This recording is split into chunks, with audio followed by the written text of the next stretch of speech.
When a security guard accused two starving children of being thieves, a billionaire watched from above. What he saw in those boys' eyes reminded him of a brother he lost 30 years ago. He had no idea those two boys were about to unlock a secret that would shatter him. Welcome to Voice of Granny. While you are here, please hit the subscribe button and comment your view on the story and where you're watching from. Sometimes the smallest act of kindness can change everything. This is a story about two little boys who had nothing, but gave everything. And what happened next? Well, it'll make you believe in miracles again. It was a cold Tuesday evening in downtown Chicago when 8-year-old twins, Tyler and Ethan, found themselves outside the Golden Mile shopping center. Now, this wasn't just any mall. This was the kind of place where a cup of coffee costs more than most people spend on lunch. Marble floors so shiny you could see your reflection.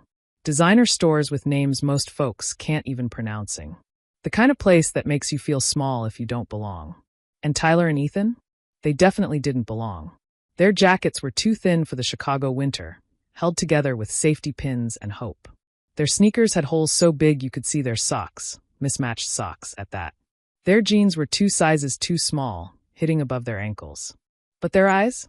Their eyes were bright and alert, always watching, always careful. They weren't there to shop, of course. They were looking for returnable bottles in the parking garage. Maybe some loose change. Anything to buy a sandwich to share. That's how they'd been surviving for the past 6 months, ever since their grandmother passed away and the world forgot they existed. Tyler spotted it first, a black leather wallet lying near a concrete pillar, probably fallen from someone's pocket. He picked it up carefully, like it was made of glass, and opened it with trembling fingers. "Ethan, look," he whispered. "There's money in here. A lot of money." Ethan peered over his brother's shoulder, his eyes growing wide. There had to be at least $2,000 in cash. More money than they'd seen in their entire lives. Enough to buy food for months. Enough to maybe rent a real room somewhere. For a moment, just a moment, Tyler's hand tightened on the wallet. He thought about his brother shivering at night under the bridge. He thought about the hunger that gnawed at their bellies every single day. He thought about how easy it would be to just walk away. But then he remembered what Grandma Rose used to say, sitting in her tiny kitchen, stirring soup on the stove. "Boys, your mama and daddy are watching you from heaven. Always do right, even when doing wrong is easier. That's how they'll know their babies grew up good." Tyler looked at his brother. Ethan looked back. They both nodded. "We have to return it," Tyler said quietly. "I know," Ethan agreed. Inside the wallet, they found credit cards, an ID, and some business cards. The name read, James Montgomery, CEO Montgomery Industries. There was an address, but no phone number they could use. They didn't have a phone, anyway. Tyler pulled out a crumpled piece of paper from his pocket, a torn sheet from a notebook they'd found in a dumpster, and borrowed a stubby pencil from Ethan. In his careful, childish handwriting, he wrote, "We found this on the ground. Our grandma always said returning lost things brings good luck. We hope you weren't too worried. Everything is still inside. Tyler and Ethan." He folded the note and tucked it between the dollar bills, then closed the wallet.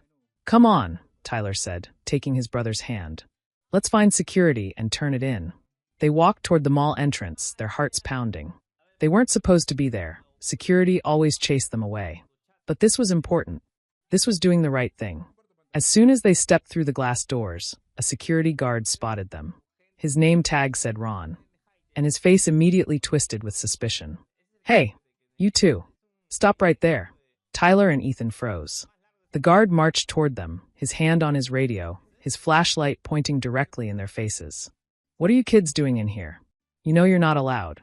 His eyes dropped to the wallet clutched in Tyler's hands. "Where'd you get that?"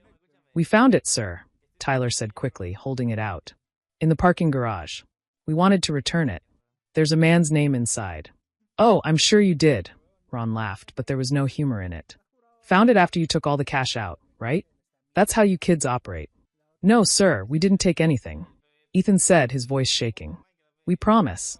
Save it." Ron spoke into his radio. "Yeah, I got 2 kids here at the north entrance. Looks like theft. Better send backup." Tyler felt tears burning in his eyes, but he refused to let them fall. He'd learned a long time ago that crying didn't help. Nobody cared about tears from kids like them. "Please, sir," he tried one more time. "We're just trying to do the right thing. We wrote a note and everything. You can check, nothing's missing." But Ron wasn't listening. He was already reaching for Tyler's arm. "Both of you, sit down on that bench and don't move. We're calling the police." What those boys didn't know, what they couldn't possibly know, was that someone was watching. Someone who was about to change their lives forever.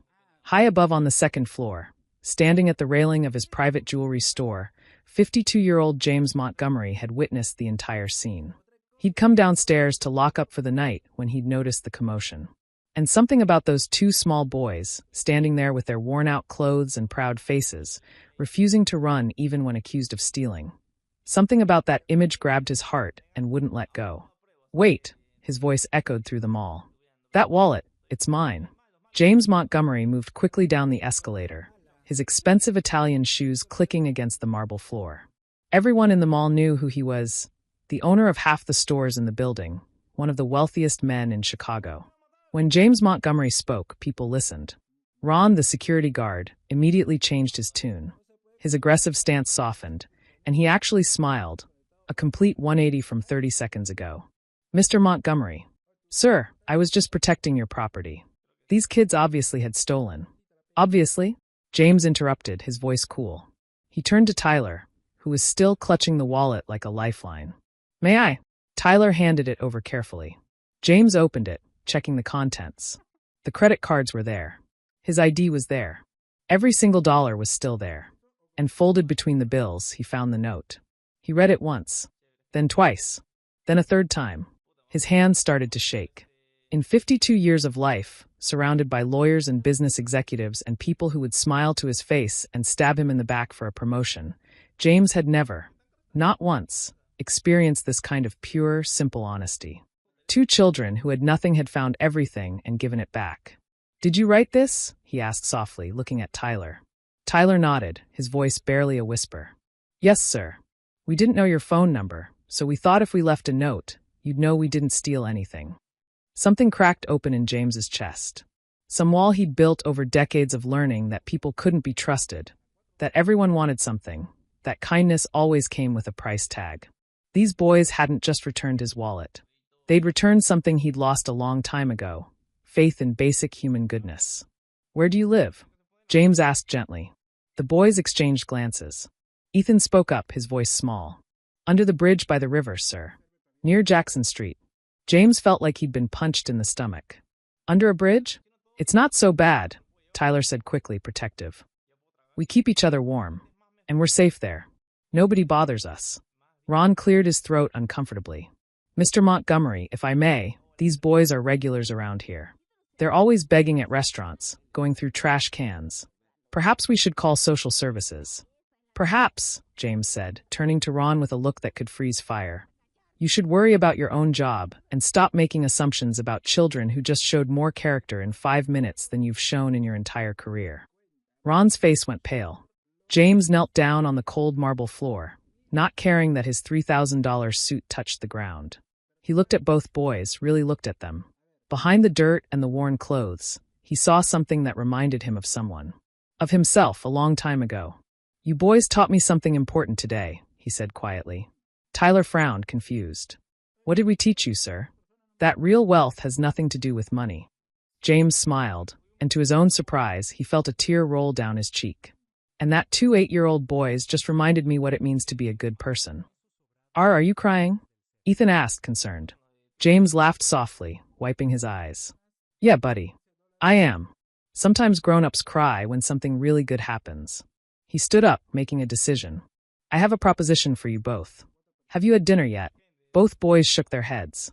"Then would you do me the honor of joining me?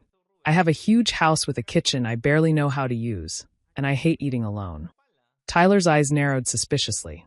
In his short life, he'd learned that when something seemed too good to be true, it usually was. Why would someone like you want to eat dinner with kids like us? The question hurt James more than the boy could possibly know. That an 8-year-old child had already learned to distrust kindness. That was the real tragedy. "Because you reminded me of something I'd forgotten," James answered honestly. "You reminded me what it's like to be good, even when the world isn't good to you." Ethan tugged on his brother's sleeve. "Grandma Rose always said if someone offers help, we should listen. Maybe God sent him." Tyler looked at his brother, then back at James. Finally, he nodded slowly. "Okay, but just dinner. We don't want charity." It's not charity, James said. It's gratitude. There's a difference. As they walked toward the parking garage, James noticed how thin the boys were, how they moved carefully as if expecting the world to hurt them at any moment. He noticed how Tyler kept his hand on Ethan's shoulder, protective, always ready to defend his brother. And James understood that instinct completely, because once upon a time, he'd had a little brother too. Someone he'd tried to protect. Someone the world had stolen from him. But he pushed that memory away. Tonight wasn't about his past. Tonight was about giving these boys something they desperately needed. Safety, warmth, and maybe, just maybe, a reminder that good people still existed. When they reached his car, a sleek black Mercedes, the boys stopped in their tracks. "That's your car," Ethan breathed. "It's just a car," James said, opening the doors. "Metal and wheels. You boys are worth 1,000 of these." As they drove through Chicago's glittering downtown toward his house in the suburbs, James glanced in the rearview mirror. Both boys were pressed against the windows, staring at the city lights with wide eyes. And James made a silent promise. He didn't know how yet, but he was going to make sure these boys never had to sleep under a bridge again. What he didn't know, what he couldn't possibly imagine, was that helping Tyler and Ethan would unlock secrets about his own past. Secrets that had been buried for 30 years. Secrets that would change all of their lives forever. That night, James Montgomery's house, usually silent except for the hum of expensive appliances, was filled with something it hadn't heard in years: laughter. Tyler and Ethan sat at his enormous dining room table, eating pizza like it was the best meal they'd ever had. Which, honestly, it probably was. James watched them, amazed at how they made sure each got exactly the same number of slices, how Tyler always let Ethan pick first. "You boys are close, aren't you?" James observed. "We're all we have," Tyler said simply. "It's been that way since we were babies." "What happened to your parents?" "If you don't mind me asking." "They died in a car accident when we were really little," Ethan explained, his mouth full of pizza. "We don't remember them. Grandma Rose raised us. She said our dad was a good man who loved us very much." James felt his chest tighten. "Your grandmother sounds like she was a special lady." "She was the best," Tyler said softly. "She died 6 months ago. Diabetes. She couldn't afford her medicine." The words hung in the air, heavy with the weight of a broken system that let a woman die because she couldn't afford to live. "After she passed, what happened?" James asked gently. "The landlord kicked us out," Tyler said. "Social services tried to put us in foster homes, but—" He trailed off. "But what?" "They wanted to split us up," Ethan whispered, tears forming in his eyes. "They said it's easier to find families if we're separate. But we're brothers. We're supposed to stay together." James gripped the edge of the table. "Separated." That word hit him like a bullet. "So we ran away," Tyler continued. 3 times. We'd rather live under a bridge together than apart in warm houses." James closed his eyes, memories flooding back. Memories he'd spent decades trying to forget. After dinner, when both boys had fallen asleep on his couch, the first safe sleep they'd had in months, James made a phone call to his secretary, Patricia. "Patricia, I need you to pull some records for me. 2 boys, Tyler and Ethan. What's your last name, son?" He'd forgotten to ask. "Bennett," Tyler mumbled sleepily. "Bennett," James repeated into the phone. "Tyler and Ethan Bennett. I need to know everything. Their background, their parents, their grandmother. Everything." "Sir, it's almost midnight," Patricia said, but she was already typing. She'd worked for James long enough to know when something was important. "I'll have it by morning." James couldn't sleep that night. He kept thinking about what the boys had said. About being separated. About running away rather than losing each other. Because 30 years ago, James Montgomery had been in their exact position. He'd been 9 years old when his parents died in a car crash. He and his little brother, 7-year-old Danny, were thrown into the foster system. Social workers with kind smiles and cold hearts said it would be easier to place them separately. James fought. He screamed. He begged. But 9-year-old boys don't have power against the system. They separated him from Danny. Told him it was temporary. Told him they'd see each other soon. That was the last time James ever saw his brother. He'd spent 30 years searching. Hired private investigators. Checked databases. Followed every dead-end lead. But Danny had disappeared into the system like smoke, and James never found him. That loss, that open wound, had driven James to build his empire. If he was rich enough, powerful enough, maybe he could find Danny. Maybe he could make up for failing to protect him. But he never did. The next morning, Patricia arrived at James's house at 7 sharp, her arms full of files. "Mr. Montgomery, I found the records." Her face was pale. "You need to sit down for this." James sat at his kitchen table while Tyler and Ethan still slept upstairs.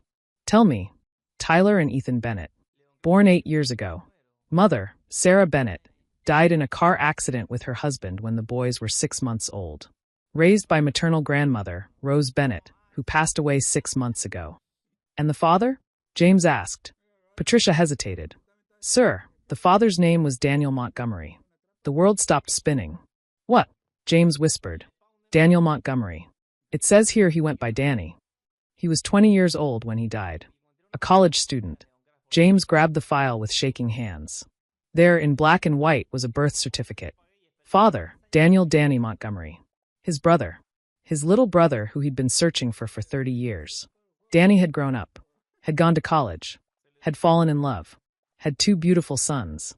And James never knew. "There's more," Patricia said gently, pulling out a plastic bag. "The hospital kept some of Rose Bennett's belongings when she died. Nobody ever claimed them. Inside the bag were photographs." James pulled them out with trembling fingers.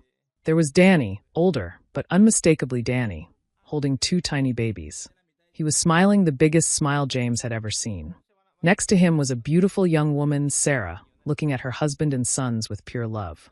And on the back of one photo, written in Danny's handwriting, "To my brother James, if we ever meet again.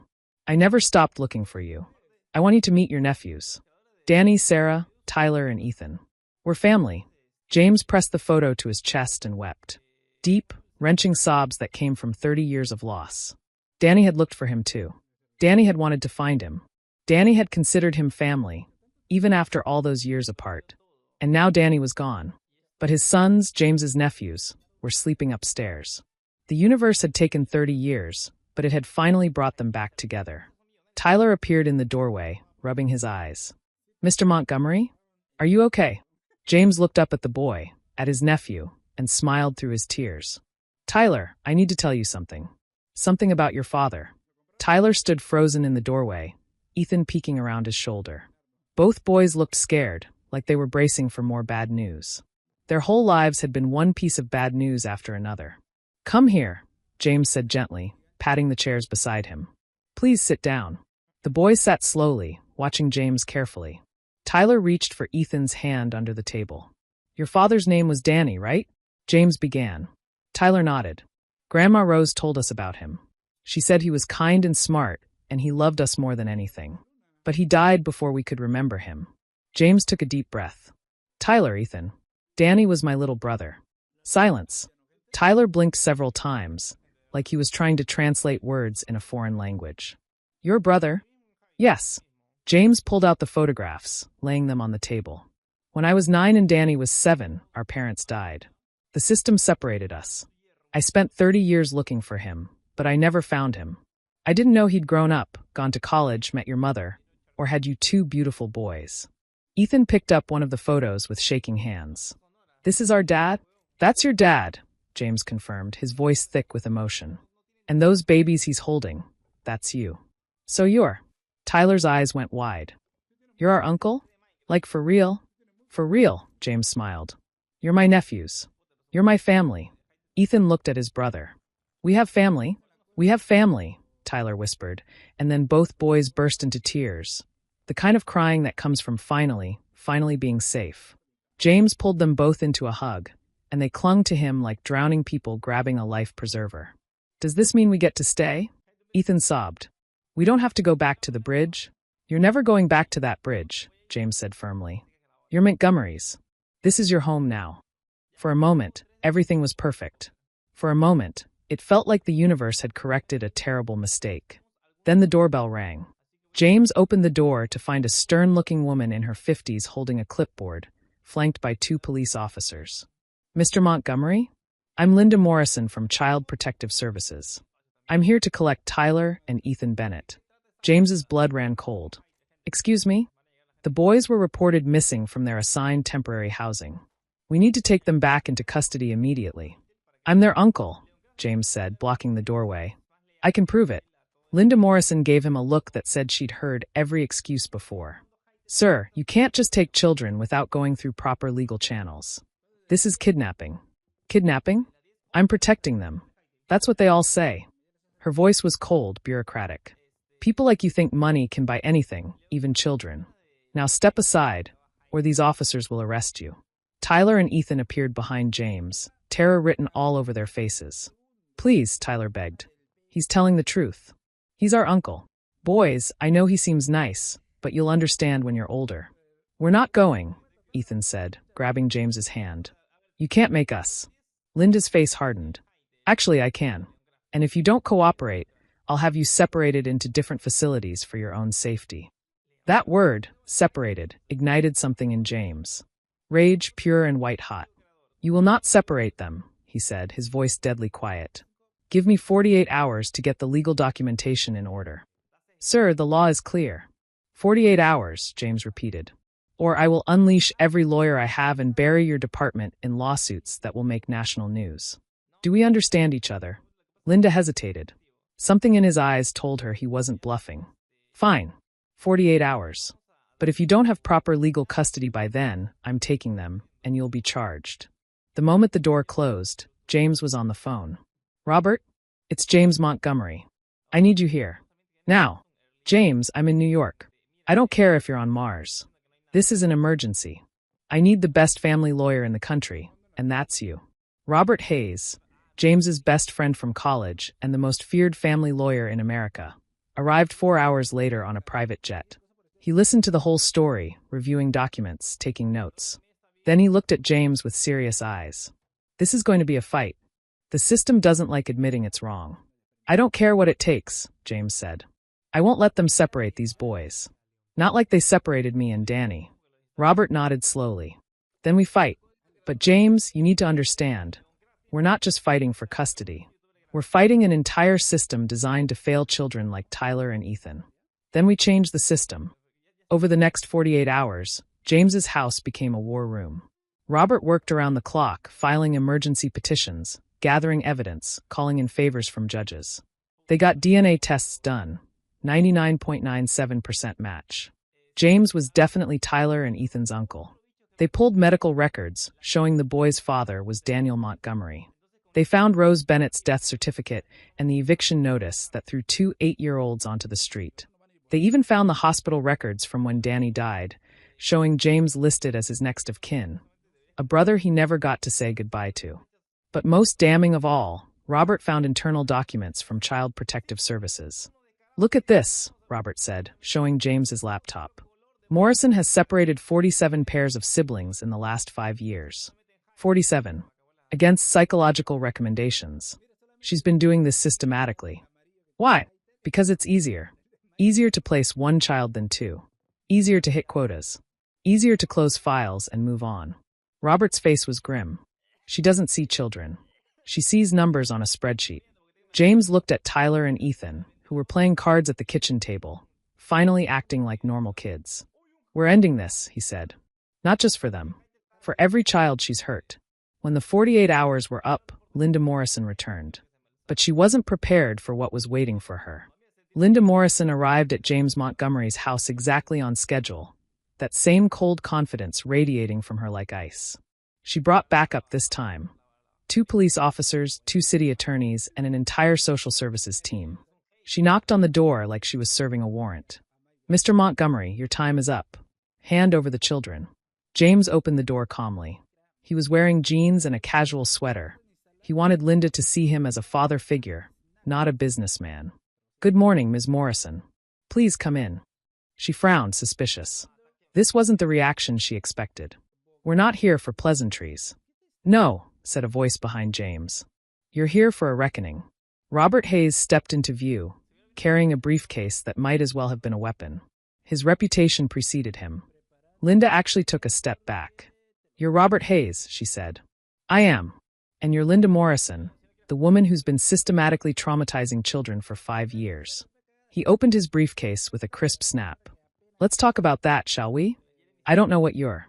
Birth certificate of Daniel Montgomery, brother of James, Robert interrupted, laying documents on the hall table like cards in a poker game. Birth certificate of Tyler and Ethan Bennett, sons of Daniel Montgomery. DNA test confirming James Montgomery is their biological uncle with 99.97% certainty. Linda's face went pale, but she tried to maintain control. Even so, there are procedures. You can't just take children.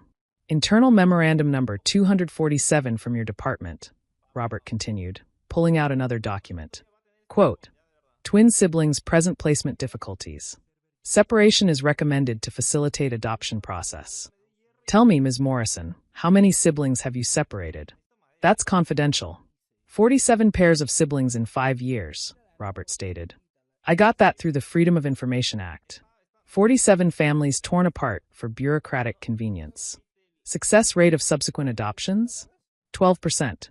The remaining children cycled through the system until they aged out. One of the city attorneys whispered something to his colleague. They could see where this was heading. Tyler and Ethan ran away from your facilities 3 times, Robert pressed on. Do you know why? Children run away all the time. Because you tried to separate them, James said, his voice shaking with controlled fury. 8-year-old boys who'd already lost their parents and grandmother, who only had each other. And you tried to split them up like they were furniture being sorted for storage. Linda's clipboard trembled slightly in her hands. I follow department guidelines. Guidelines, Robert repeated. Let me tell you about guidelines, Ms. Morrison. He pulled up a recording on his tablet. This is from your meeting 6 months ago about Tyler and Ethan. Linda's voice crackled from the speaker. Twin boys are problematic. Better to separate them now while they're young. They'll adjust eventually. They always do. The police officers exchanged uncomfortable looks. This wasn't a simple custody case anymore. You had these children for 6 months, James said, stepping forward. 6 months. And you never once checked if they had family. You know why? Because you didn't care. They were just another case number to close. I was doing my job. Your job, James interrupted, is to protect children. Instead, you've been traumatizing them. So here's what's going to happen. Judge Hamilton signed this temporary custody order at 8 o'clock this morning. Robert handed her the document. Tyler and Ethan Bennett Montgomery are now under my legal guardianship. Linda scanned the order, her confidence crumbling. This isn't over. We'll appeal. Please do, Robert smiled, but it wasn't friendly. Because I've already filed a federal lawsuit against your department for systematic negligence and civil rights violations. The press will receive copies this afternoon. I imagine local agency separates brothers for convenience will make excellent headlines. The city attorneys were now in a full panic, whispering frantically to each other. One stepped forward. Mr. Montgomery, perhaps we can discuss this privately. I'm sure we can reach an understanding. An understanding? James laughed, but there was no humor in it. You want to settle quietly so this doesn't blow up in the mayor's face during an election year? The attorney's silence was confirmation enough. Here's my understanding, James said. Those boys stay with me. Linda Morrison faces an internal investigation. And your department implements new policies to prevent siblings from being separated except in cases of immediate safety. Robert has drafted the guidelines. You have 1 week to accept them, or we go public with everything. Linda tried one last desperate move. The boys should have a say in this. Tyler, Ethan, do you want to stay here? Tyler and Ethan had been watching from the stairs. Now they came down, hand in hand. Yes, Tyler said simply. Uncle James is our family. He's the only person who cared that we were people, not problems, Ethan added. Linda looked at them, really looked at them, and for the first time seemed to see actual children instead of case files. Maybe it was the way they held hands. Maybe it was the clarity in their voices. Maybe it was the realization that she'd been wrong. She started, then stopped. I was trying to help. No, James said quietly. You were trying to make your job easier. There's a difference. Linda Morrison left without another word, her whole team trailing behind her. The police officers nodded respectfully to James as they left. Even they could see who the real villain was. When the door closed, the house fell silent. Then Ethan asked, Are they really gone? They're really gone, James confirmed. Forever. Forever. You're home. You're safe. Your family. Tyler threw his arms around James, followed immediately by Ethan. All 3 of them stood there in the hallway, holding each other tight. Uncle James?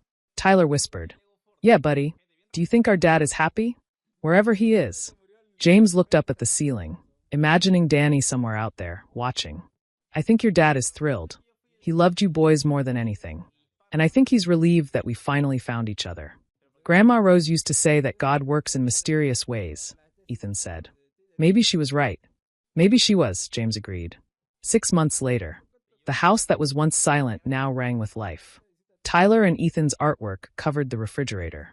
Their backpacks hung by the door. Their laughter echoed through hallways that had been empty for too long. James stood in the doorway watching them play basketball in the driveway, arguing about fouls and keeping score like normal brothers. Robert had followed through on the lawsuit. Linda Morrison was fired. The department implemented sweeping reforms. Siblings could no longer be separated without extraordinary justification and judicial review. But more importantly, James had started a foundation, the Danny Montgomery Fund, dedicated to keeping families together. Every year, it helped hundreds of children stay with their siblings, gave support to overwhelmed relatives, and provided resources so kids didn't fall through the cracks. "Uncle James," Tyler called. "Come play with us." James jogged over, and Ethan immediately stole the ball from him, laughing. As they played in the evening light, James thought about that night in the mall. A lost wallet, 2 honest boys, a note written in childish handwriting. Danny had spent his whole life looking for James, leaving a message in that photograph. "If we ever meet again." They never got that reunion. But Danny's sons, James's nephews, had brought them back together in a way neither could have imagined. The wallet hadn't been lost. It had been exactly where it needed to be, waiting for 2 boys to find it and do the right thing. Sometimes the smallest act of kindness creates ripples that change everything. Tyler and Ethan had returned more than money that night. They'd returned faith. They'd returned family. They'd returned a future that had been stolen 30 years ago. And James Montgomery, the billionaire who'd spent 3 decades searching for his lost brother, had finally found him. In the bright eyes and honest hearts of 2 8-year-old boys who chose to do the right thing, even when doing wrong would have been so much easier. That's the real treasure. Not the money in a wallet. Not the empire or the houses or the cars. It's family. It's honesty. It's love. And sometimes, if we're very lucky, the universe finds a way to bring it all back home. If this story touched your heart, remember, kindness is never wasted. Every small act of good creates ripples we can't always see. Tyler and Ethan taught us that. And somewhere, somehow, the people who need to find each other always do.